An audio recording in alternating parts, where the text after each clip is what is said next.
Hi hello வணக்கம். கலையின் காமெடியில் இன்று ஒரு கண் டாக்டர்கிட்ட ஒருத்தர் போகிறாரு.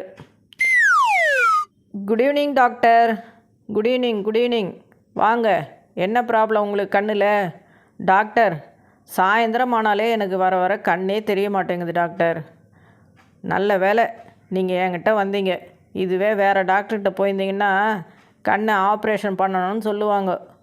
நீங்கள் ஆப்ரேஷன்லாம் பண்ண மாட்டிங்களா டாக்டர்? ஆப்ரேஷன் பண்ணாமலேயே மருந்துலேயே கண்ணை குணமாக்கிடுவேன். புரிஞ்சுதா?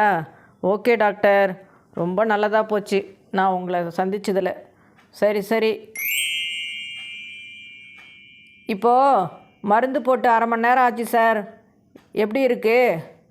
புளிப்பாக இருக்குது டாக்டர். என்ன புளிப்பாக இருக்கா?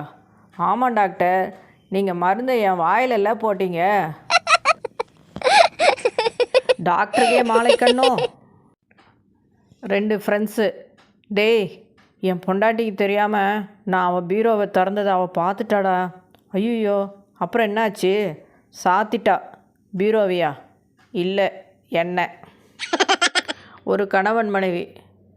என்னடி சாப்பாடு ஒரு மாதிரி இருக்குது? நீங்கள் தானே சொன்னீங்க. என்ன சொன்னேன்? எலி தொல்லை ஜாஸ்தியாக இருக்குன்னு சொன்னேன். நீங்கள் தான் சாப்பாட்டில் எலி மருந்து கலந்து வைன்னு சொன்னீங்க. அடி பாவி, நான் சொன்னது எலி சாப்பாட்டில் இல்லடி. ஒரு வீட்டில் பையன் கோச்சிக்கிட்டு போகிறான். எங்கடா போகிற? பேகை தூக்கிட்டு. அம்மா, நான் இந்த வீட்டை விட்டு போகிறேன். எப்போ பாரு திட்டிகிட்டே இருக்கீங்க. எனக்கு இங்கே இருக்கவே பிடிக்கல. எதுக்கு?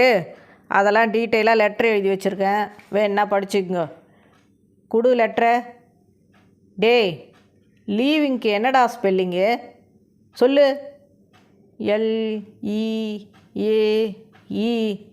ஈயா. லீவிங்க்கு ஸ்பெல்லிங் கூட தெரியல. ஊட்ட விட்டு போகிறேன் நான். ஊட்ட விட்டு போய் லீவிங்க்கு ஸ்பெல்லிங் 10 தரம் எழுது. அப்புறமா எங்கேயாவது போய் தொலை. ஒரு நாள் சென்னையிலேருந்து மும்பை செல்லும் விமானத்தில் கடவுள் நம்பிக்கையே இல்லாத ஒரு பயணம் செய்கிறாரு. அவரோட பக்கத்து சீட்டில் ஒரு குட்டி பாப்பா ஒரு பேப்பரில் முருகனை வரைஞ்சிட்ருக்கு. அதை பார்த்து அவர், என்னம்மா படம் வரையிறியா? அதை ஏம்மா வரைஞ்சிட்ருக்க? அதுக்கு பதிலாக நம்ம 2 பேரும் கொஞ்ச நேரம் பேசிகிட்டே போகலாமே. ஓகே அங்கிள் அப்படின்னு அந்த பொண்ணு வரையதை நிறுத்திட்டு, என்ன பேசலாம் அங்கிள்? என்ன வேணால் பேசலாம், ஆனால் இப்போ கடவுள் அப்படிங்கிறத பற்றி பேசலாம். கடவுள் நம்பிக்கை எவ்வளோ முட்டாள்தனம், முன்ஜென்மம் மறுஜென்மம் இதெல்லாம் எவ்வளோ மடத்தனம். இதை பற்றிலாம் பேசலாம். உன்ன மாதிரி சின்ன பசங்க தான் இதெல்லாம் தெரிஞ்சுக்கிட்டா ரொம்ப நல்லதாக இருக்கும். சரி சொல்லுங்கள் அங்கிள்.